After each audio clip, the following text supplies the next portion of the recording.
Okay, I think we're going to start right on time. Good morning, everyone. Thank you all for coming in this unseasonable bad weather we're having in Washington.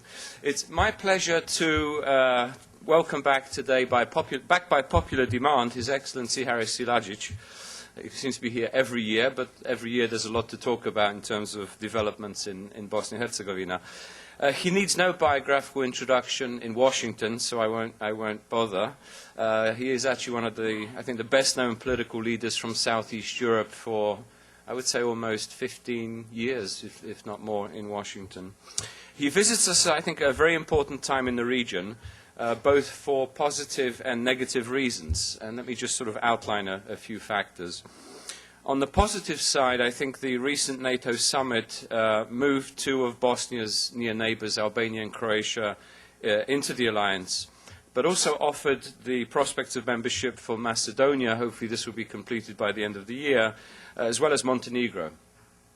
On the negative side, unfortunately, there is still uncertainty over the future of Serbian politics and Serbian policy, over, as I mentioned, Macedonia's resolution with Greece on the name dispute, as well as Kosovo's progress towards normal statehood and regional cooperation. And it's in this context, I think, that Bosnia-Herzegovina presents us with another challenge. And that challenge is how to transform a relatively weak state with two, in effect, autonomous regions into a more integrated, functional and successful state that can take constructive strides towards European integration and NATO integration. I think that's going to be the challenge over the coming years. So with that said, I'm not going to say any more. Let me hand over to Haris to try and indicate the way ahead, which way we should go. Yeah, you can do it from there.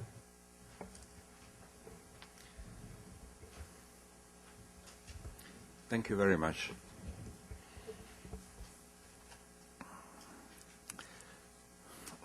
Ladies and gentlemen, and dear friends, because I see so many familiar faces today in this room. And thank you, Janos, and the Center for inviting me again. This was okay. I think it's now full year since I had the opportunity to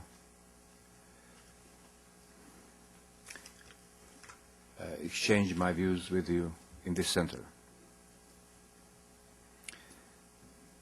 And I think it's important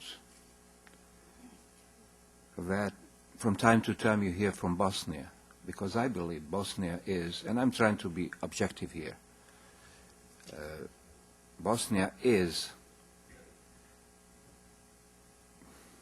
if not the key factor, it is one of the key factors of stability in the region, for different reasons.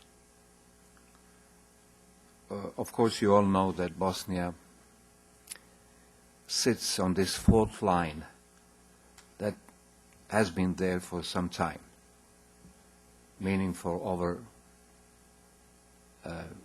at least over 1,000 years. And that line, generally between the East and the West, refuses to go away. Of course, there was the Western Roman Empire and then the Eastern Roman Empire that survived the Western Roman Empire for 1,000 years. And that fact has shaped the events and the history in that part of the world. And then there was, of course, from 1054, there was the Eastern and the Western Church. And then throughout the history, the empires from the East and the West. And then the Eastern Bloc and the Western Bloc. And even today, this very day, that line is still there. And popularly called the Yalta line is where we sit, where we are. So I think it is strategic. In our times, in the events of the last 2 decades and even today, the fact is that Bosnia has become the focus of the international community for different reasons. The main being the aggression on Bosnia-Herzegovina, culminating in genocide in Bosnia-Herzegovina, unfortunately, and the fact that Bosnia now plays a part, or can play a very constructive part, I believe, in the new era of globalization because of its dimension of pluralism. Bosnia is an authentic pluralist country. We may name it ethnic. It has different connotations depending on the definition of what ethnicity means to the cultural or confessional differences, I'm sure you know that in Bosnia-Herzegovina we speak 3 languages. That is official, but if you ask me, I think it's 1 language with 3 names. Even 4 names now. There is a Montenegrin language. So 1 language has 4 names, which reflects our situation. There is also the conventional factor upon which those differences are actually built, all around which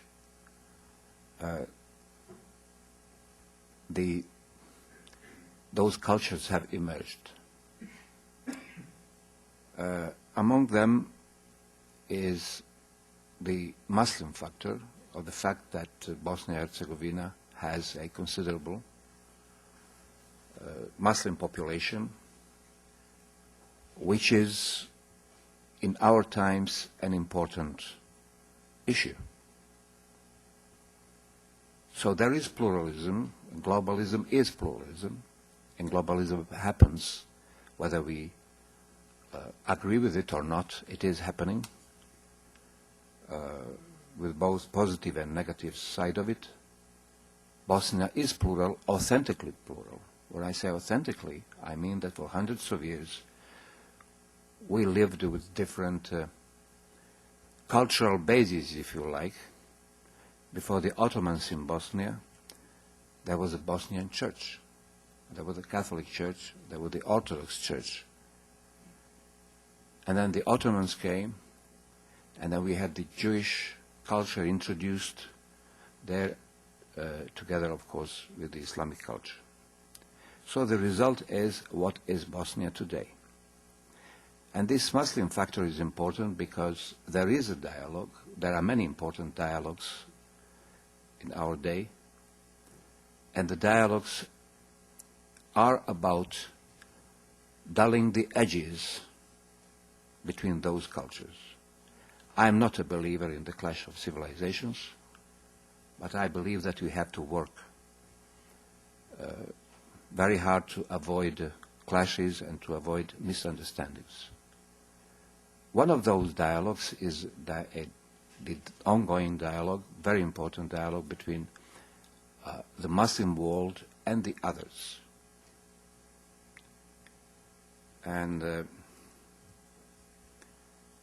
there is such a confrontation, we must admit that, and there are so many misunderstandings, so many points of meeting too. As Octavio Paz said in one sentence, Islam is alone because it insists on monotheism. But that's a subject for a different kind of talk. But there is this dialogue going on, and I think that Bosnia-Herzegovina, with the name recognitions that it has, especially throughout the Islamic world, can help conduct this dialogue in a constructive manner. The population, the Muslim population in Bosnia, I'm one of them, and we call ourselves Bosniaks, as related to our country, Bosnia and Herzegovina.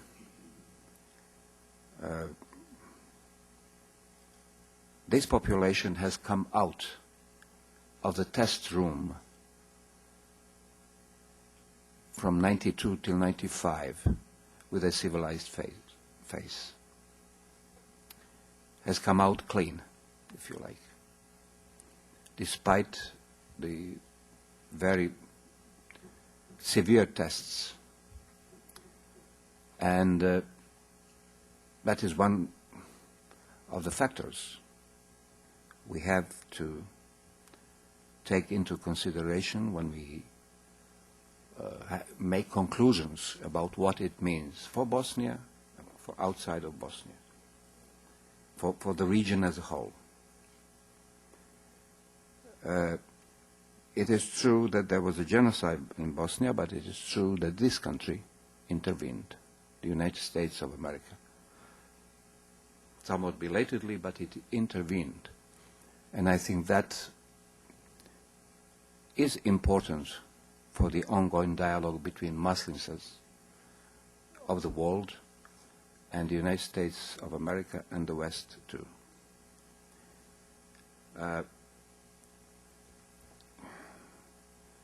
That is why I hope you understand that we have to say a few words about the NATO alliance. And that's why the NATO alliance. This is because the NATO alliance is important for us. The NATO alliance brings the roof, creates the roof over our heads in the region, together with the European Union. So Euro-Atlantic integrations, those two integrations are the top priority of Bosnia and Herzegovina, and there we have no difference. In Bosnia and Herzegovina we have differences, political differences, very important differences, but there we are as one, and we all want to become full members of the NATO alliance and the European Union as soon as possible. We have made an important step at the last summit in Bucharest. We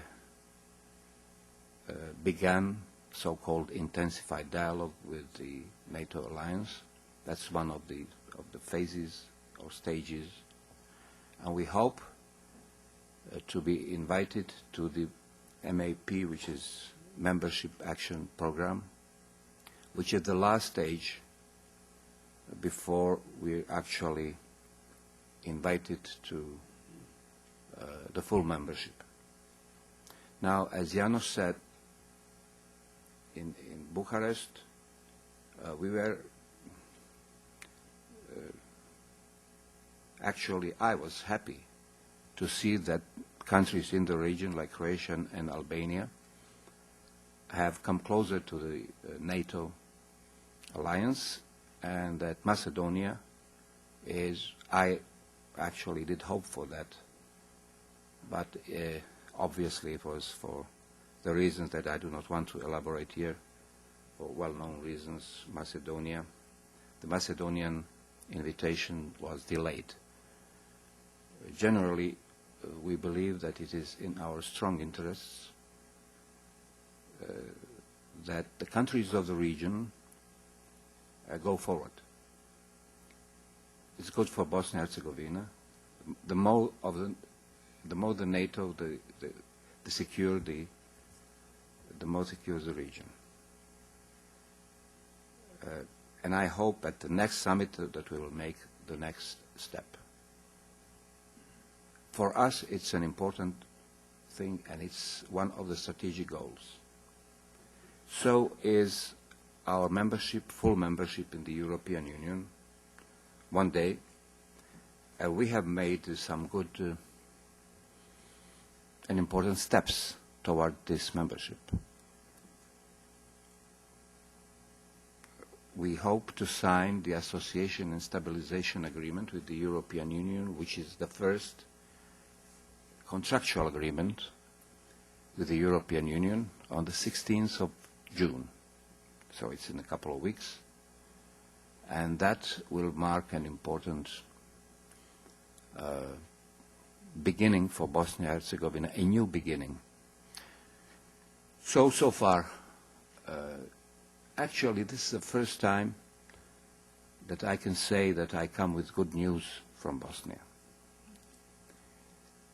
And that I'm hopeful, really, despite all the differences that we have there,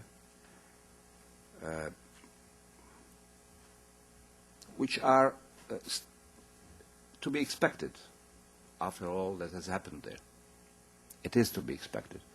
But we have come closer to those two integrations, and that means that we will have a strong roof over our heads, and that we can use the talent and the genius of our citizens in the region to progress towards a better world. And there is talent there, there is genius, there are a lot of good things there, so that we can contribute with whatever we have. And I think we have things to offer to the world, to offer to the European Union. And I will not, I will just mention the fact that Bosnia and Herzegovina has considerable potentials in economy, energy. As you all know, the energy is becoming more expensive and more demanded daily. We are, I think there are, I'm not sure, but I think that we are one of 3 or 4 European countries that are endowed with this very important energy potential. We have to develop it. We are slow at that because of the system that we must change. But still, especially in clean energy, the green energy, which is the order of the day, is there in Bosnia and Herzegovina in large quantities. We now export the energy, and we will be able to contribute to the European energy pool in a considerable manner. That is good because I personally would like to see the European Union not accepting Bosnia and Herzegovina as a new member because of our geographic position, but because we are relevant to the European Union, and we will become relevant to the European Union. There are other, of course, possibilities and potentials, and there is a new thing in that I noticed in papers like New York Times and magazines like Leisure, that the Americans are becoming more and more interested in Bosnia and Herzegovina as tourists. And they are asking for information, they would like to come to Bosnia and Herzegovina. And it's up to us, both the government and the private sector, to take this opportunity and promote Bosnia and Herzegovina and make some money bringing Americans to Bosnia and Herzegovina. As you all probably know, there is a lot to see there, there is a lot to learn, and we will profit from that, both politically and, of course, on the economic side of it. There are other potentials, but I'm not here today to elaborate on this, and I would like to say a few words more about the Dayton Agreement. As you know, in 1985, there was a peace agreement made in Dayton. The American government, of course, took the initiative. It did end that bloody war in Bosnia and Herzegovina. I mean, we always must recognize that fact. But the implementation of it never materialized really completely. And especially one of the annexes, which is the core of that agreement, and the core of what happened in Bosnia, really. That Annex 7 is about the return of refugees or displaced persons in Bosnia and Herzegovina. So, in addition to those who were killed during the war, we have hundreds of thousands of our citizens around the world, and that the consequence of this is that we have now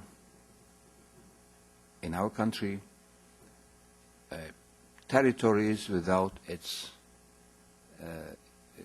citizens, without the inhabitants. That creates a political problem. So in a way, the failure to implement fully the Dayton Agreement resulted in a political problem because of the way of voting, and if people are missing from one territory, then we have a political problem resulting in blocking the decisions, especially in the parliament. And that is something that has to be changed. Now the question is how? Because we have at least two diverging concepts of the future of Bosnia and Herzegovina. One is, it's about political representation. One concept is that the political representation should be based on the civic identity, and the other concept is that it should be based on the ethnic identity.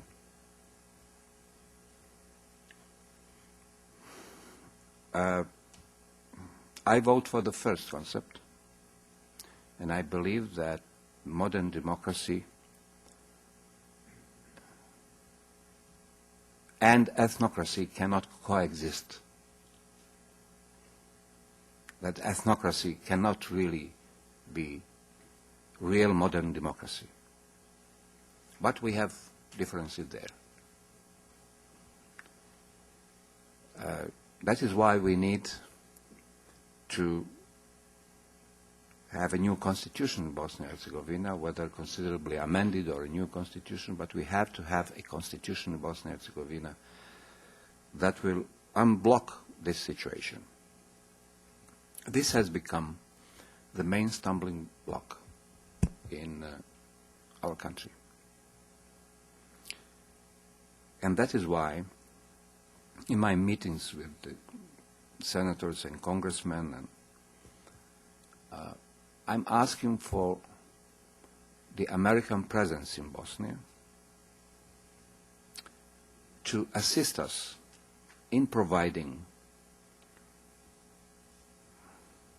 a good and fertile ground for a new arrangement, because the current arrangements stifle Bosnia and Herzegovina and impede us on our way to the Euro-Atlantic integrations. That process must be transparent and must be institutionalized, meaning that the way to do it is through the Parliament of Bosnia and Herzegovina, being totally transparent about it, as opposed to some attempts lately of the amendments of our Constitution in a different way. We also would like to have the foreign experts, the American and European experts, constitutional experts, to help us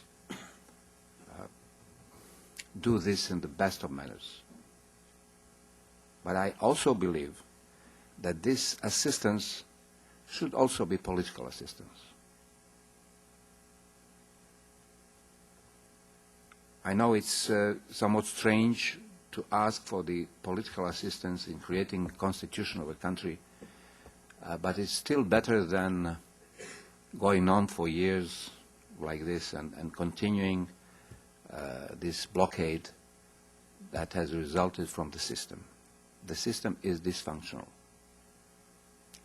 The other day, a gentleman, an investor in Bosnia and Herzegovina, told me, asked me, can you please help us with the investment in Bosnia and Herzegovina, because you have 14 finance ministers here. How can I swim through all these problems? And it is true. But it was made to make peace. And it made peace. Now it's time to change it. Simply to let Bosnia and Herzegovina show all its riches and talents and simply take its place in Europe and the world. We do not want to be a problem. And I believe Bosnia is a part of the solution to it. It's not only part of the problem. It's more and more part of the solution in this world because of those factors that I already mentioned here. Because the importance of Bosnia and Herzegovina transcends its borders. Bosnia and Herzegovina, with its symbol, very much needed in today's globalized world, is larger than itself. And thereby we can also contribute to the dialogues and the efforts to prevent wars in the world, to prevent extremism. Bosnia is a buttress against extremism in the world if properly used for that purpose. And that is the confirmation of this thesis can be found on the ground, and that's why Bosnia and Herzegovina is important. Now, and I don't know if I have I used my time? Yeah, plenty of time. Really? Plenty Okay. of time.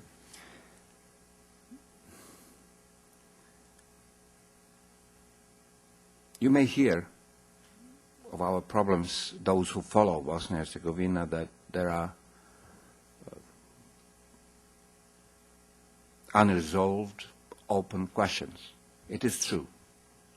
But I must say that generally, this is the first time that I come here to this country speaking to people in Congress, that I really feel that we are now on the way to those integrations, and we will stay there on that course. This is for the first time that I feel, with all the problems, all the differences that we have,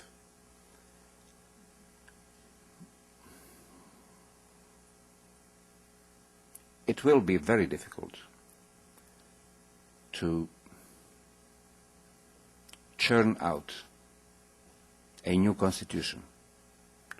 It will be very difficult to solve some very important problems. Very important, like state property problems, the problems of the property of the state in Bosnia and Herzegovina. But in the same time, I believe that with a little help of our friends, we can actually find a way to solve all these questions. And there is the new dimension of the new generation. The new generation in Bosnia and Herzegovina is, of course, like the rest of the young people around the world,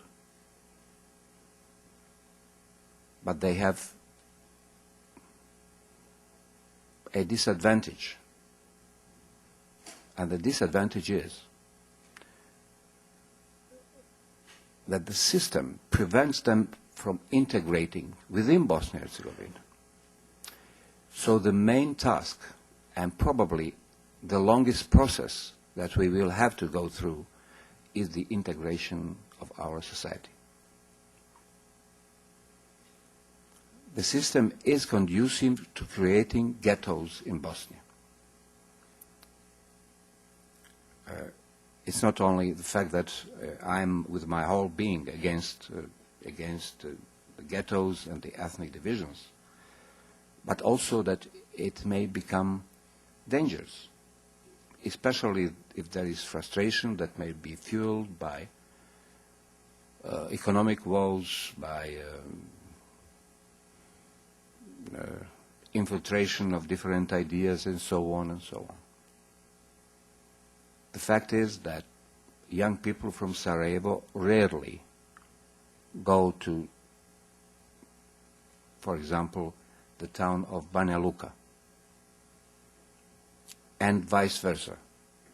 So they don't know each other. That is not a good thing for the society, of course. And also, we still have, and I think it's a disgrace for not only for Bosnia and Herzegovina, but for all of us, we still have segregated schools in our system, schooling system. And I think we must do everything. We are doing what we can now to get rid of a system that creates this false, artificial segregation that has no place in Bosnian history and that has no place in the modern world. So children who live in one building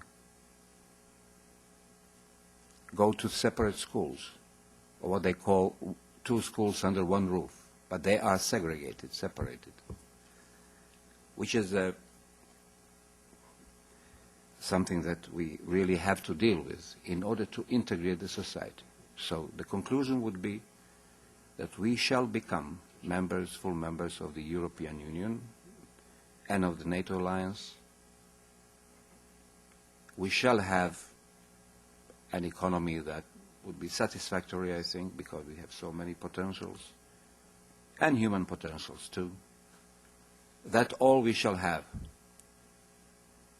But if we do not change the system, we shall also have a society that is divided on ethnic lines, and that would be a failure for all of us. That is why we must begin to change the system, and the system will be changed once we change our constitution, which is contrary to all that we know as modern, not only modern democracy, but modern society. One more thing. The rule of law, as we all know, is the core of the democratic system. The rule of law cannot be introduced without respecting the international law, because the importance of the international law grows with the globalization. Now, I must say that the international law is not respected in Bosnia and Herzegovina in one very important instance. Last year, we had the judgment of the International Court of Justice on the genocide in Srebrenica, stemming, of course, from the convention, the Genocide Convention, Geneva Genocide Convention. As far as I know, this is the first time in history that we have such a judgment. And it's important to do the right thing.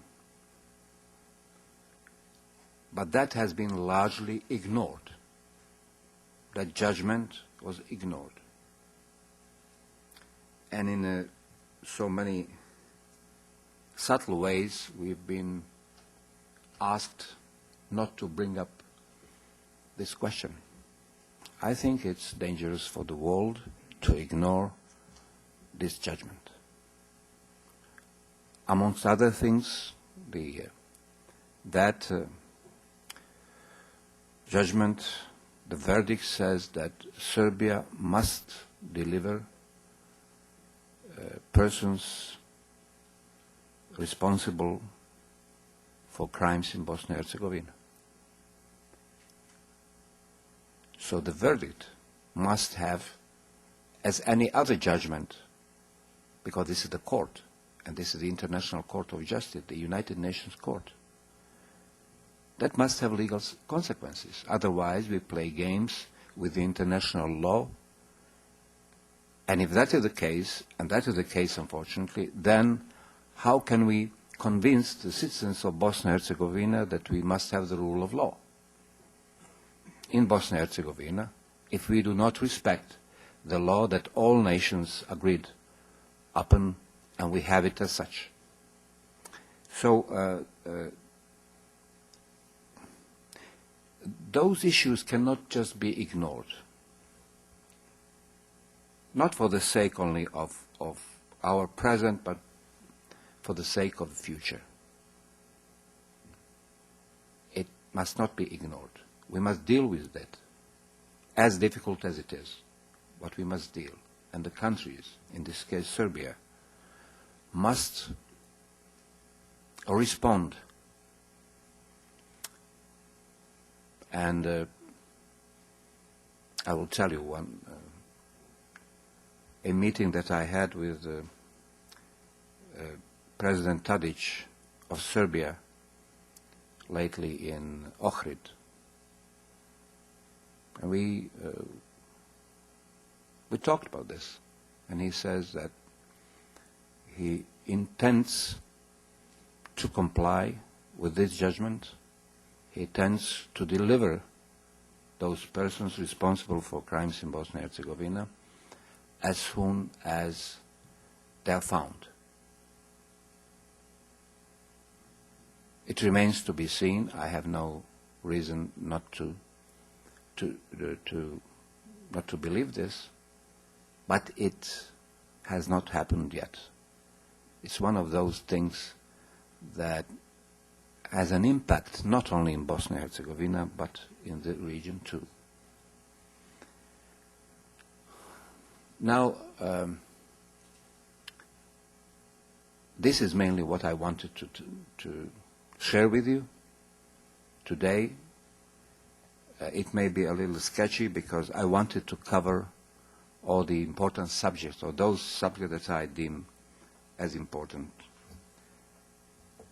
And as always, it was a great pleasure to see you all here. And again, I'm grateful to you, Janusz, and to the Center for inviting me. Thank you very much.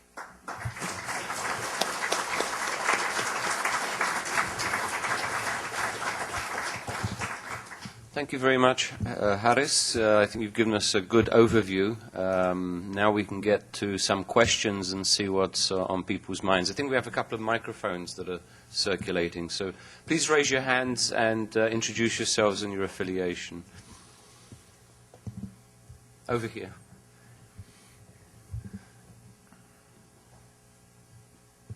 Nice and controversial, hopefully, Ed. Okay. Not today. Thank you, Janusz. And Very nice to see you, Mr. President. Very nice to see you again. Edward Joseph with Johns Hopkins Science. Welcome back. Very nice to see you. You know, in your presentation, you made reference to the important political differences in Bosnia that are well known. And in fact, some would say maybe that's understating it, given that last fall the rhetoric was serious enough that there was open talk of renewed conflict. And then today, many of us, of course, are very encouraged about the imminent signing of this stabilization and association agreement. My question for you is, are you at all concerned that with that seminal moment to finally sign this agreement with the European Union, that people will again, especially here in the United States, will again see Bosnia as a European problem for Europeans to deal with? And are you at all concerned then that there will be diminished U.S. engagement and, of course, the departure of the High Representative, who, as you know, has performed an important function? Thank you very much, sir. Thank you. Yes, and the answer to your question is yes, I'm concerned, and that's why I'm here. I had the opportunity of meeting congressmen yesterday. There are about 30 congressmen and senators in the Club of Bosnia, the Caucus of Bosnia, the Friends of Bosnia. And that's exactly what I asked them to do. There was a plea. There is an unfinished business in Bosnia. We must finish it. We began this all together. The Dayton Agreement, after all, is an American project. And it brought peace. But the job is not finished. All those differences are very strong, as you know.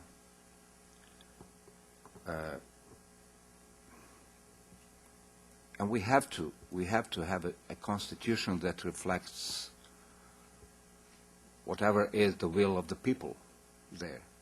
But it also must reflect the modern democracy. And how can we do this if we do not have a little help from our friends? So that's why I said this openly. It should not only be the expert help. There should be a determined leadership, also on the part of the United States of America, to solve this, because I think it's in the interest of this country, for all those reasons that I have mentioned today,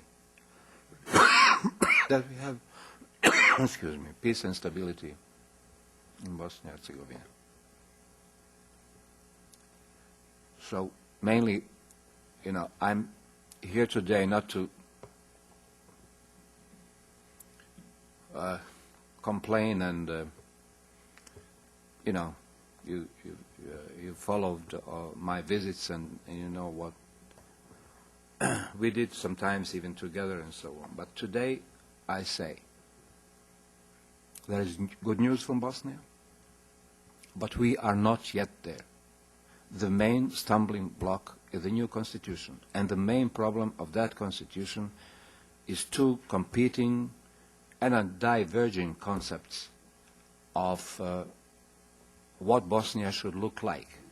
Is it civic democracy or is it ethnocracy? That is the question. I vote for civic democracy because I believe in an individual. And I share those values with this country. That's why I'm here. I know the Americans would understand this. And then there is this Dayton Agreement. So there is a continuity of commitment, if you like. And I'm concerned that with all the problems around the world, this country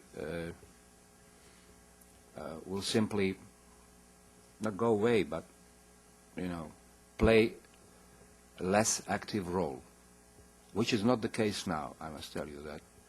The American representation in Bosnia and Herzegovina is very active. But I'm here to underline the need for the American presence in Bosnia for the same reason that you just mentioned. Okay. The High Representative, are you open to the departure of the High Representative? Well, there's little we can do, except and that's, again, we have the difference there too.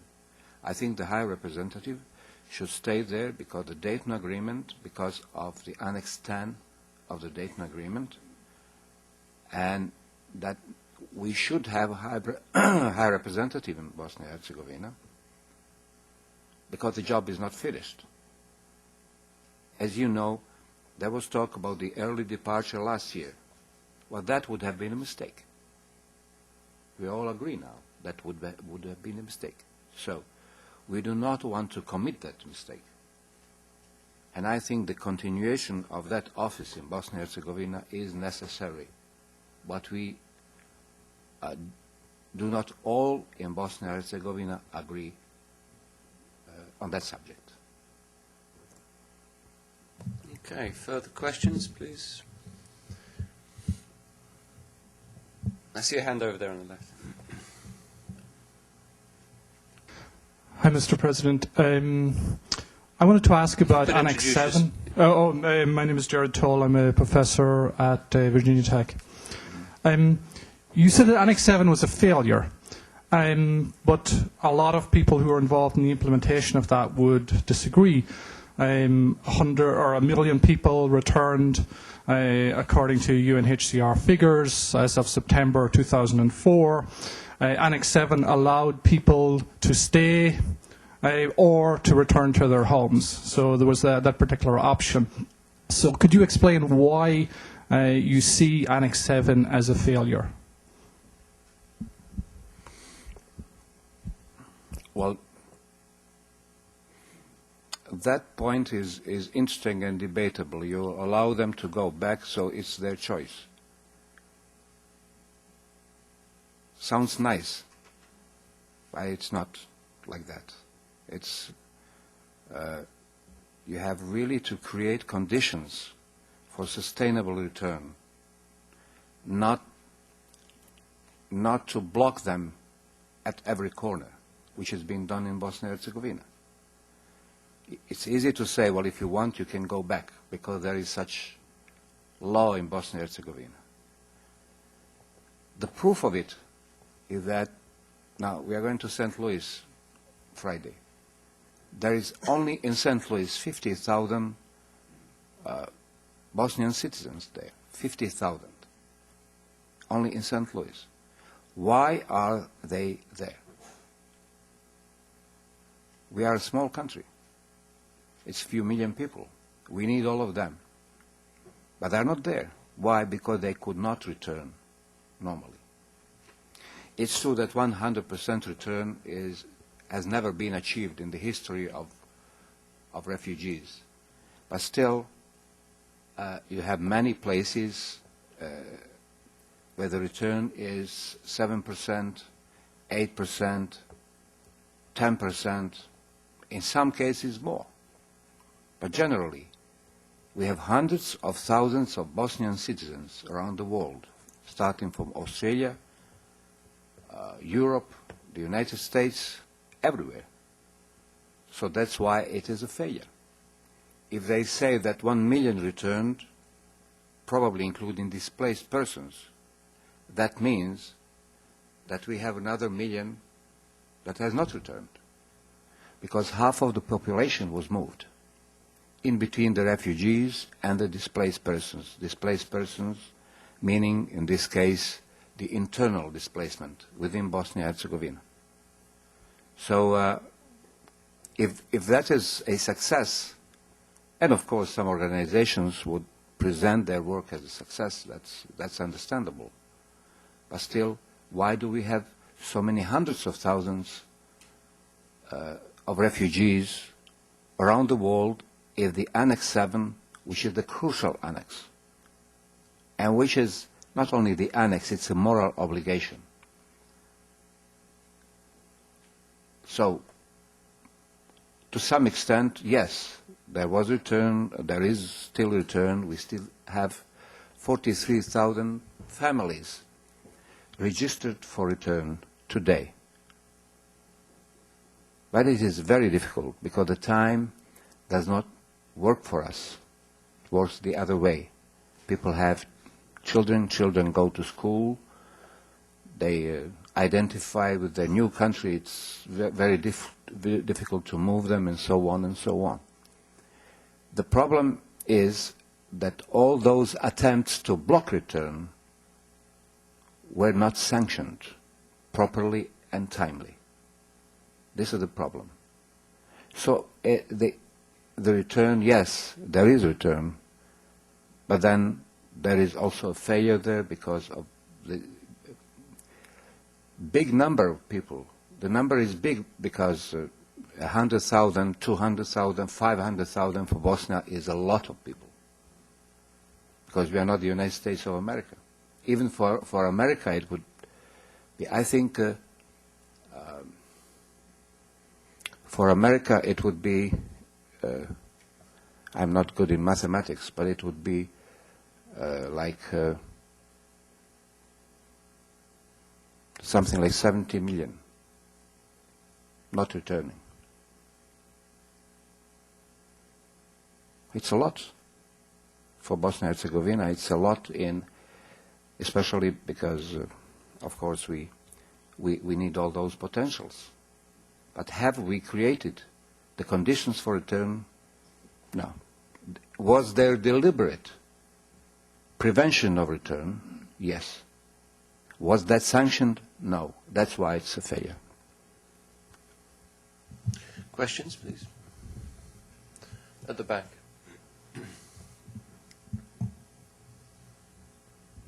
Mr. President, General George Jalwin, former Supreme Allied Commander of NATO. I really enjoyed your remarks and your current assessment of Bosnia.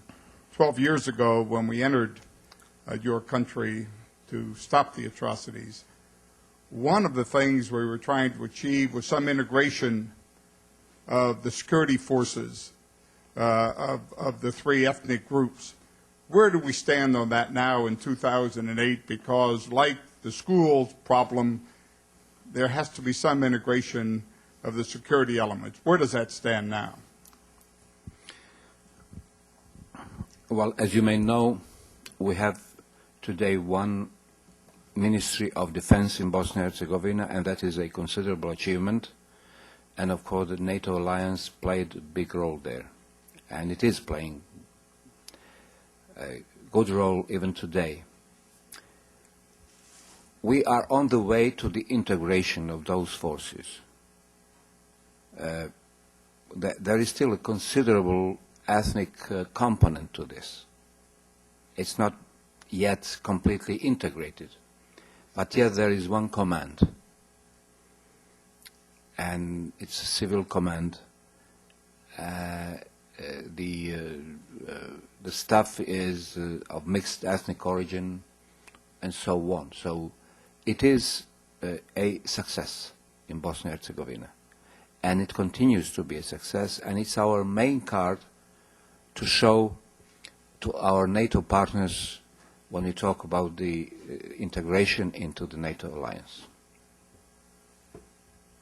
Okay, thanks very much. Over there. Thank you, Mr. President. Good morning. My name is Robert Benjamin. I'm with the National Democratic Institute. I was very interested in your remarks concerning constitutional reform. Wanted to ask you if you believe that such reform by necessity means putting on the table the functioning and the powers vested in the entity governments vis-a-vis the state level, or whether or not, conceivably, one can move toward a civic democracy, to use your phrase, without touching too much on the powers vested in the entities. And relatedly, do you think the people of Bosnia-Herzegovina are ready to have a dialogue on constitutional reform in which such questions are put on the table? Are they ready to consider some rather significant changes to the government system that allows Bosnia to cohere as a single state, or are they not? Thank you. Well, are they ready? It depends whom you're talking to.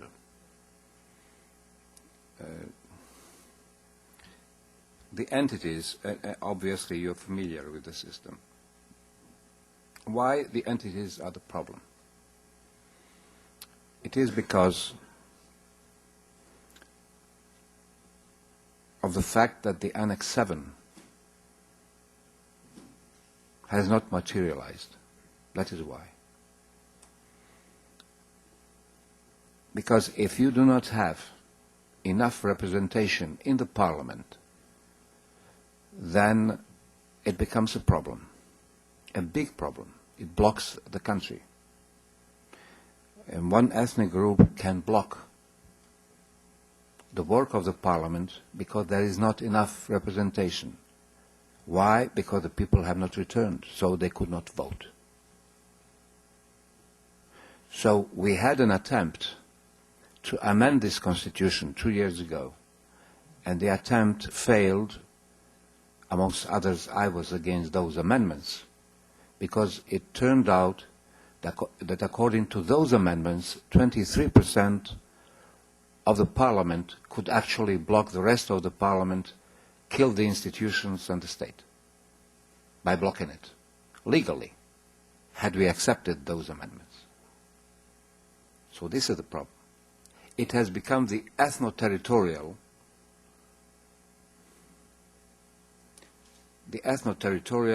arrangement that is blocking Bosnia and Herzegovina. So when we talk about the entities and the state, well, we have to talk about the Dayton Agreement. Has it been implemented? Because the Dayton Agreement has annexes. Those in favor of the entities remaining there quote Annex 4, that said that Bosnia and Herzegovina continues as a state and it has 2 entities, which is our constitution. The Annex 4 is our constitution. But they never mention the Annex 7, which is also a requirement. Otherwise, the Annex 4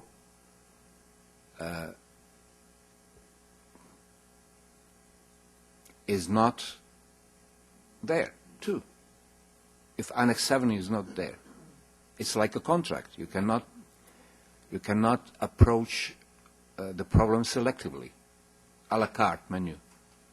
I want this, I do not want that. And this is what happened. And that's why we have the problem today.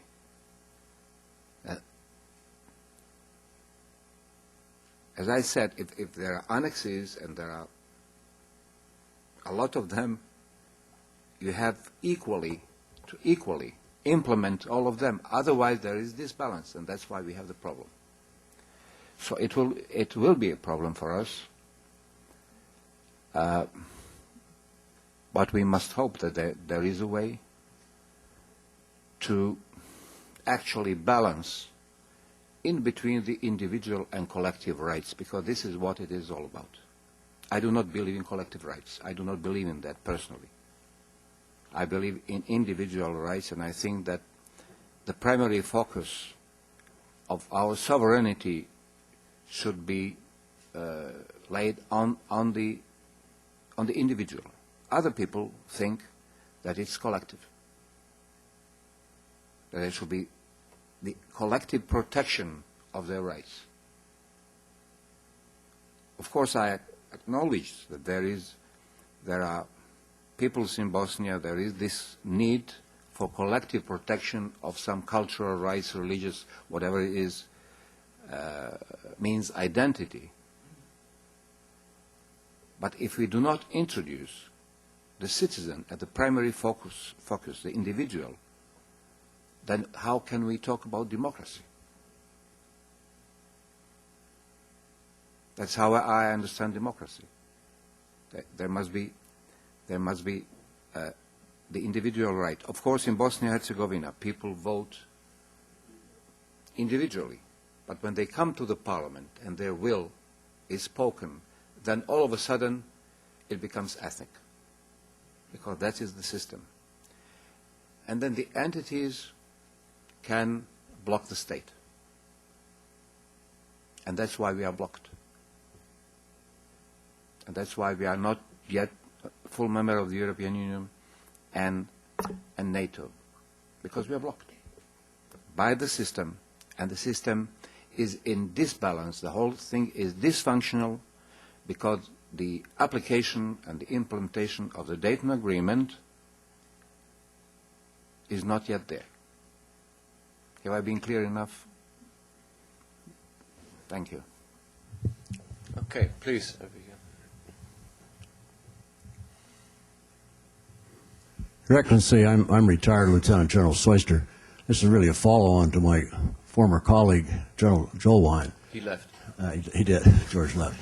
At the time, he was with NATO forces separating the three elements in your country. As a result of the Dayton Accords, the United States offered a train and equip program to your country. I was the vice president for international operations for MPRI, the company that did that. And I would tell you, as you know, at the time, the offer of equipment and then the training was done by a private company. Quite a difficult, although I think pretty successful program in terms of integrating the Bosniaks and the Croatians into one army. We got them in the same uniform, et cetera, with one minister and military head. Was that helpful, do you think, in terms of the follow-on process, which you're now doing? Were there lessons learned for you? Thank you, sir. Yes, I believe it was helpful. And it's helpful today as an example. That's why I call for such an engagement in Bosnia on this political side, too. That was successful. And it surprised a lot of people because it wasn't easy, as you know. But we can do it again. What we need is determined leadership, including the leadership of the United States of America. And thank you for helping me explain myself. That is why we need the American engagement in order to have this success once again, to repeat the success that you had with the they call them three elements of the forces in Bosnia and Herzegovina. I think we can be successful there too. But I do not agree with those who say, oh, let them talk to each other. No. That's not fair to our citizens. We can talk for the next 20 or 50 years. Not much would happen, as you know. Knowing the mentality and the political culture in our parts. You see, even the case like the name case between Macedonia and Greece, how difficult it is. With this country and other countries fully engaged, it's still very difficult. And it's about the symbols. It's also about symbols in Bosnia. And that's why I ask for the leadership here that we have an unfinished job. We must finish it. And this is an American project. And I think we can be successful as you were in the military. Okay. Questions, please. Let me throw one in at you, Harris, regarding the regional perspective. We spoke a little bit before we came in. Assuming there will be a more, let's say, pro-EU coalition in Serbia following the elections, how do you see Serbia's role, potentially a constructive role vis-à-vis Bosnia? I mean, what do you see as the challenges? What could they do to help Bosnia along the path that you have outlined? Well, if there is a pro-European government, well, I think it would be helpful for Bosnia. It would signal to Bosnia, and especially the victims of the Serbian aggression in Bosnia, it would signal them that Serbia is finally going through the long-awaited catharsis, and that the region is settling, and that the tremors are settling after the big earthquake. We are not yet sure. I'm not sure. You see, I see Serbia sitting on the fence. What will we do? And I think the path is quite clear for Serbia. And there is no alternative. even if we live through an episode of a government that would not be pro-European, pro-Western, whatever, I think it would be short-lived because there is no alternative. And especially the young generation in Serbia, I believe, wants something else. And that is the place they belong to. But it also surprised me that only 43%, and worries me that 43% of the voters in Serbia opted for parties that are sometimes openly and virulently against joining the European Union or NATO. That is worrying. Well, I believe that history cannot be stopped. Yeah, and in the long run, I'm an optimist, providing that we do not have a big upheaval in the region somehow, that something does not happen that we wish, of course, not, and that all the big players in the region play their game carefully, and they not use Bosnia or Serbia for short-term political game or expedience. And this is what happens sometimes in the region. We are not big countries. Sometimes we are being used for, like pawns in a bigger game. That can be dangerous. As if the reward will be very positive for the world because of the significance and the condensation, the accumulation of history there, the power that is there, reward will be very big for the world peace. But I sense sometimes that this fault line in recent, especially in recent couple of years, have been actually underlined because of the new factors in the region and the new geopolitical operations, if you like, starting with the ascendance of Asia and the new factor, Asia being, of course, the main focus of the 21st century, and some unsolved problems in the wider region. So all I hope is that we will not be a bargaining chip there, because it's too dangerous.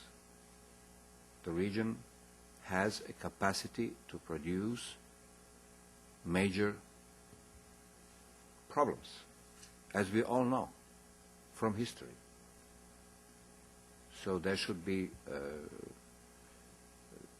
care taken to leave us alone, mainly to leave us alone and not to try and play game in the region. Okay, please, at the front. Could you wait for the mic? Then introduce yourself. I'm Alexandra Panait. I'm an intern at Eisenhower Institute. I'm a junior currently from Ohio, but I'm from Romania. And it's a pleasure meeting you. You mentioned about this pro-Western ideal that Bosnia is going through, like most Balkan countries have been through. And to be honest, I kind of parallel what Bosnia is going through Romania, because we had the same process of 15 years of trying to adapt to Western institutions. But from my generation perspective, even the EU status is pretty disillusionment, because it's not offering a lot within our country. The problem with the system, and we have funds for infrastructure and everything within our country, but nothing is changing. If you actually go into Romania, nothing has changed a lot. And I was wondering, do you think Bosnia will, if it enters NATO and European Union in the next, let's say, 10 years, will it go to the same disillusionment like Romania is going right now, or not? Thank you. Maybe you're too young to see the changes, but anyway. Yeah. Well, I couldn't see much of Romania. I saw parts of Bucharest attending this summit in Bucharest. Bosnia is changing. There is one advantage, few advantages of the war as a phenomenon, is that you start anew. I think there are two advantages actually coming out of the war. You start from anew, and then during the war, you know really where people stand because the masks fall. You know whom you are dealing with. Otherwise, you don't know. But when it comes to life and death, then you know what people really are. That's one of the advantages. The other advantage is that you have a chance to start, to have a fresh start in almost everything. It can be an advantage. And I think Bosnia is there. We now have our economy, which was like in Romania, a kind, not quite the same, but a kind of directivistic socialist economy and so on. Now it's changing. There are new entrepreneurs, new companies. There is a new atmosphere. And physically, Bosnia is rebuilt a great deal. If you come to Sarajevo, you practically will not see any building or a street or destroyed. And there was a big destruction there. As you know, Sarajevo suffered the longest siege in history. But no traces almost. So it's okay. In Romania it was difficult because they couldn't start anew. They have to change things. And then Romania is, of course, a bigger country with a lot of population. So it's not easy. But from the numbers I heard from President Basescu, it's doing well, and it has some oil, and when were you last there? Maybe you can. No, I'm going. Yeah. Just past it, I guess. It takes time. It takes time, especially with people changing political culture, changing mentality. Takes time. It's a process, very, very difficult. You can change buildings and companies and economy, but the state of heart and mind is very difficult to change. So what I saw was, maybe they presented as a nice face, I don't know. Everything was okay, especially the theater. I was impressed. President Bush was there and everybody was there. We were all impressed with that building. But of course, that's not all. Okay, I think we have time maybe for one more, please. I'm Brian Beery. I'm a reporter for Europolitics. I'm just wondering how you feel about the delay that there's been in the signing of the Stabilisation and Association Agreement. And also, looking more long-term, how long would you like the international community to stay in Bosnia? Sir, your second question first.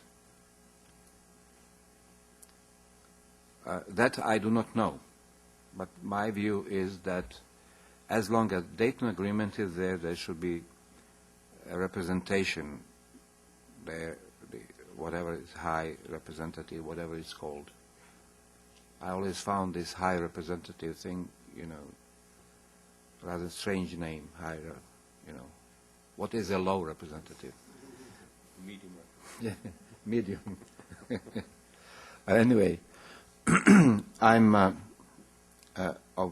support the presence of the international community there for some time. It's better and cheaper than risking regression. As for why the signature with the European Union was delayed,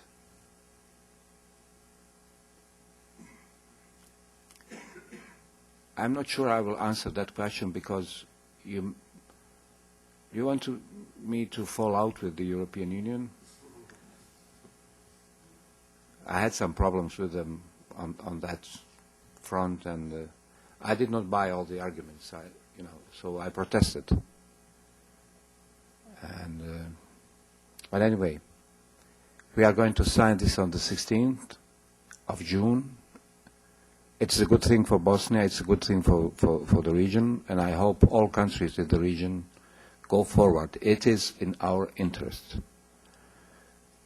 And then we have to, that is an agreement that we have to fulfill.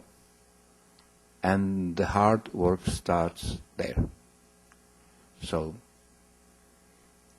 I do not know why they did not sign it earlier. Of course, there are different considerations, but anyway, we are going to sign soon. Voila. Okay, thank you very much. I'd like to acknowledge, by the way, Ambassador Turkovic from the Bosnian Embassy. Thank you very much for being here, as well as all the other ambassadors and high, medium, and low people. Anyway, Harris, thank you very much for coming, and great job, and hopefully next time you come to CSIS, you'll have even better news for us. So, thank you. See you soon.